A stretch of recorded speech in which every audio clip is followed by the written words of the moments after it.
Amigos, nuestro siguiente invitado es el defensor del pueblo, el doctor Walter Gutiérrez. Doctor Gutiérrez, muy buenas noches. Enrique, buenas noches, encantado. Lo hemos invitado porque muchas de las opiniones que se plantean a través de los medios y de diferentes columnas de opinión es el tema de la institucionalidad. Y se dice que lo que está en juego ahora es justamente la institucionalidad democrática del país. ¿Usted está preocupado por ese tema? Sí, sin duda. La tarea que tenemos es fortalecer la institucionalidad y proscribir lo que denominaría yo el canibalismo político, el canibalismo institucional. Las instituciones tienen que respetar sus competencias, sus funciones, sus tareas y aprender a convivir. Cada uno tiene que hacer su papel, cada uno tiene que cumplir con su función. ¿Cree usted que en este momento estamos viendo ese canibalismo del que usted habla? Sí, porque se hacen imputaciones de todos lados. Por ejemplo, se señala que el Congreso es un Congreso avasallador, y yo he visto que la ministra Cooper en CADE acaba de señalar que el presupuesto ha sido producto de un esfuerzo de colaboración entre los dos poderes. ¿Para usted no es el Congreso avasallador?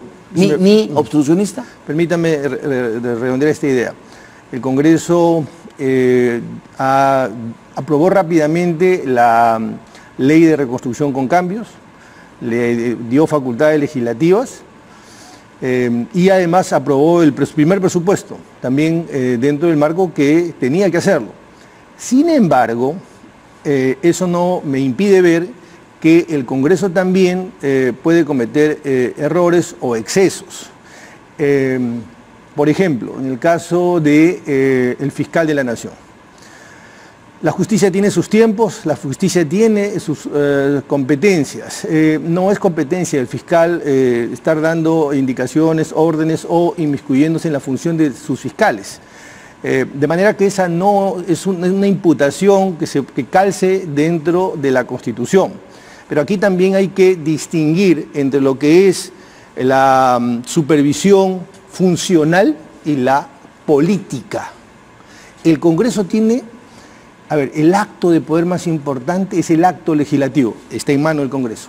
El acto de fiscalización más importante es la fiscalización política. ¿Por qué es la fiscalización?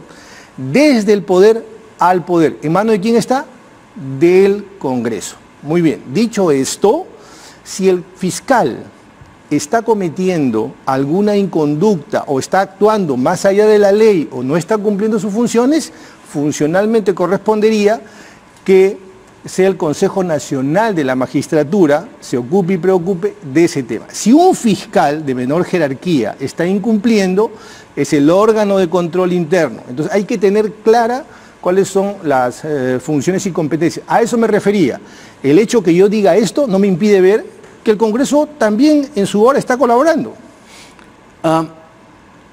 ¿Cree usted que el Congreso o congresistas que forman parte de este Congreso no tienen clara esa distinción que usted hace del trabajo político y del trabajo funcional? Creo que... ¿Es un error la acusación constitucional contra el fiscal de la Nación? Yo creo que el Congreso de la República tiene como función preservar la institucionalidad y preservar la división de poderes. Es una tarea muy delicada, muy importante, y yo estoy seguro que la gran mayoría de congresistas tiene muy claro esto. Sin embargo, usted mismo está diciendo que... Siempre hay en todas las tiendas políticas, en todas, siempre hay, lo acabo de escuchar a Lourdes y comparto plenamente esa mirada, siempre hay gente que exorbita a sus funciones, excede sus competencias. Muy bien, pero para usted, ¿es un error la acusación al fiscal o no? Acabo de decir que... No, por eso. Sí, lo estoy diciendo con todas sus letras. Estoy diciendo que esta acusación va más allá de un control político. Si las imputaciones que se hacen son imputaciones funcionales, por lo tanto tienen que caer dentro del Consejo Nacional de la Magistratura. Si se aprobara la acusación, ¿qué podría significar eso institucionalmente? Bueno, sería muy delicado, sería muy grave esto, sería extraordinariamente grave, pero también hay que decir, hace un momento dije, la política tiene sus tiempos y la justicia tiene sus tiempos, pero los tiempos de la justicia tampoco pueden ser eternos. Mire, hace un año en el comercio yo planteé, la Defensoría planteó lo siguiente, dijo, las consorciadas tienen que ser investigadas. Hace un año planteamos esto.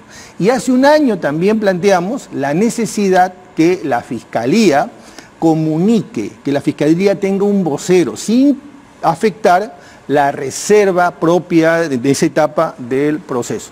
Porque la justicia, la ciudadanía necesita saber qué se está haciendo en la justicia. Un año es un tiempo muy largo. Creo que las cosas se pudieron hacer antes, pero esto no se hicieron antes. Porque el país no está preparado. Mire, el país, la Fiscalía. El sistema de justicia no está preparado. Aquí estamos hablando de un sistema de corrupción, donde se ha llevado la corrupción a determinados niveles de sofisticación, que tiene capacidad para hacer leyes, para cooptar altos funcionarios, para cooptar presidentes, para ingresar al sistema de justicia y salir impunemente, para ingresar a arbitrajes.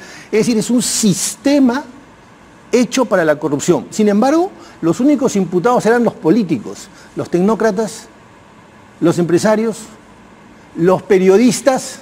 Para usted, la sesión de hoy y todo lo que ha ocurrido en los últimos tiempos, ¿qué ha significado? O sea, ¿qué significa? ¿Que la acusación constitucional apuró las cosas o que la justicia llegó a sus tiempos? Un poco tarde, pero llegó.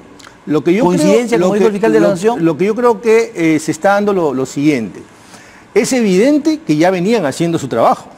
Porque usted, usted en 48, 72, en una semana no va a mostrar lo que está mostrando. Es evidente que el trabajo se venía haciendo. Pero también es evidente que había cierta demora, pero también es evidente que solo se estaba señalando a un sector cuando acabo de decir que hay un sistema de corrupción. Hay algunos que no estaban en los reflectores, que era importante, y la ciudadanía sentía eso.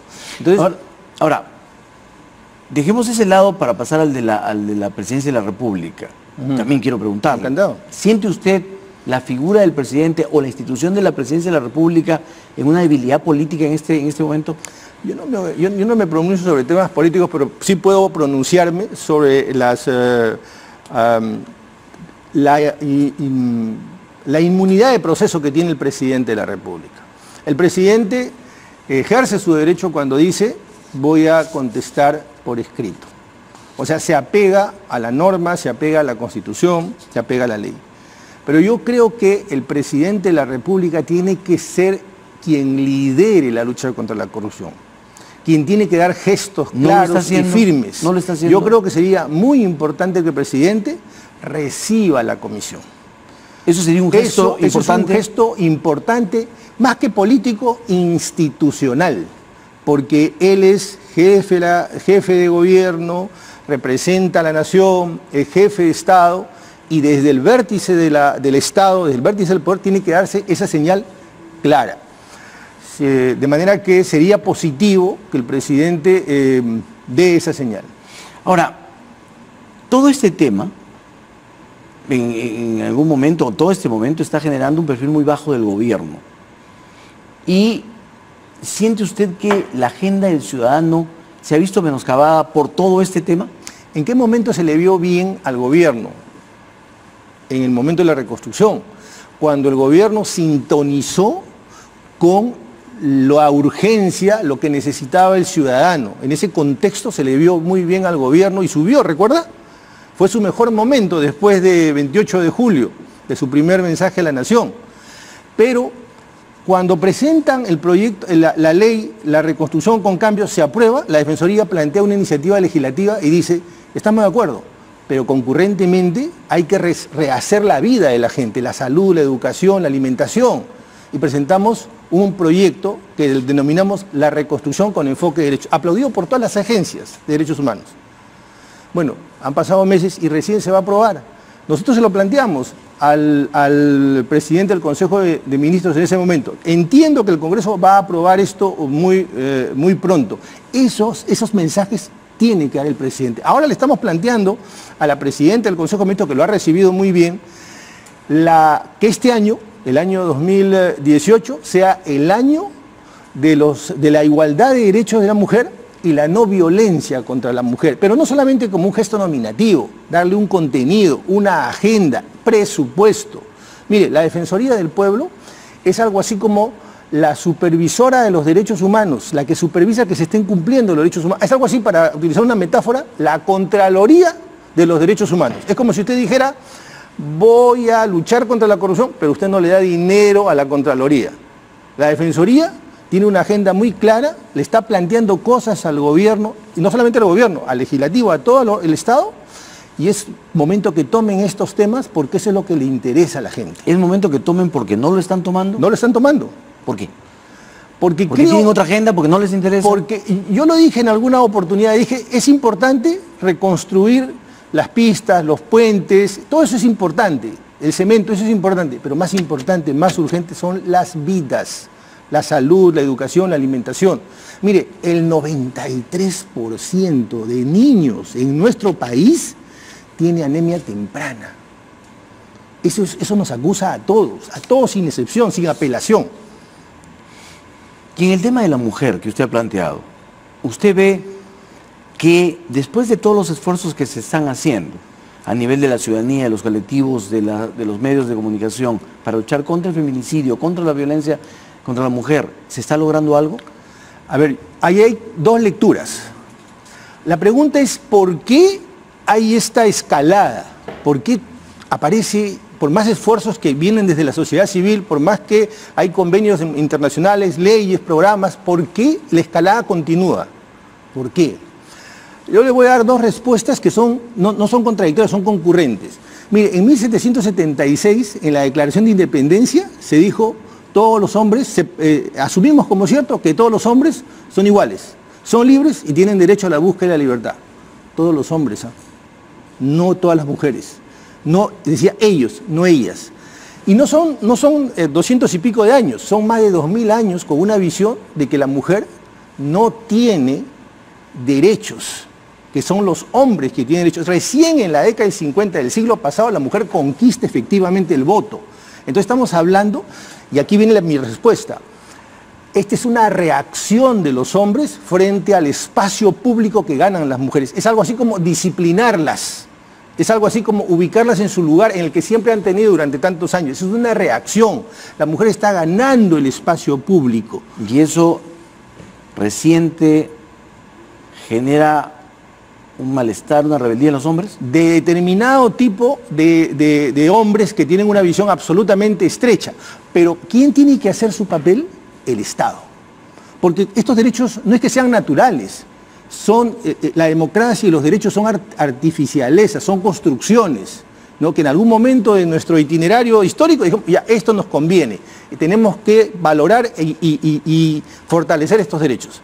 ¿Y quién lo tiene que hacer? El Estado. Si el Estado no hace su papel, todo está perdido. Y eso es lo que plantea la Defensoría, que el Estado haga su papel. No basta tener programas que son letra muerta, tienen que ser efectivos, tienen que tener presupuesto. Hay muchas personas que se preguntan, ¿por qué a partir de todos los hechos que se van conociendo, por qué a partir de las marchas, de las decisiones de los gobiernos, de las decisiones de muchos colectivos, como digo, se han presentado muchísimos más casos de feminicidios o de violencia contra la mujer que es incluso filmada en la calle sin que a los individuos salvajes estos les importe poco o mucho? Ellos no tienen problema en mostrarse pegándole a una mujer. Entonces, ¿qué está fallando ahí? ¿Es solamente esa visión del Estado? ¿Está fallando la educación? ¿Está fallando la formación familiar? ¿Qué está fallando?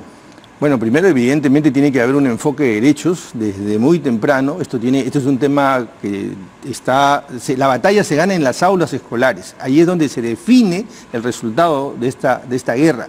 Pero concurrentemente el Estado tiene que hacer su papel, como acabo de decir. Si las comisarías no están suficientemente implementadas, si los propios policías no tienen esta mirada de que esto no es transable, esto no es negociable, no es conciliable. Entonces, si los jueces y los fiscales no tienen esta mirada, entonces, como le dije hace un momento, todo está perdido. Pero esto es transversal, no es solamente en el sistema de justicia, porque ahí es cuando ya se realizó, cuando ya se materializó la agresión o el feminicidio. Muy bien. Entonces, ¿dice usted que Mercedes Arauz ha tomado con entusiasmo esto? Bueno, en el Congreso también, la presidenta de la Comisión de los Derechos de la Mujer, Cecilia Chacón, en realidad yo creo que esto poco a poco va a tomar cuerpo porque toca un nervio muy sensible de la problemática del país. Muy bien, doctor Walter Gutiérrez, muchísimas gracias Encantado. por su presencia esta noche aquí en Agenda Política. Muy amable. Gracias. Buenas noches.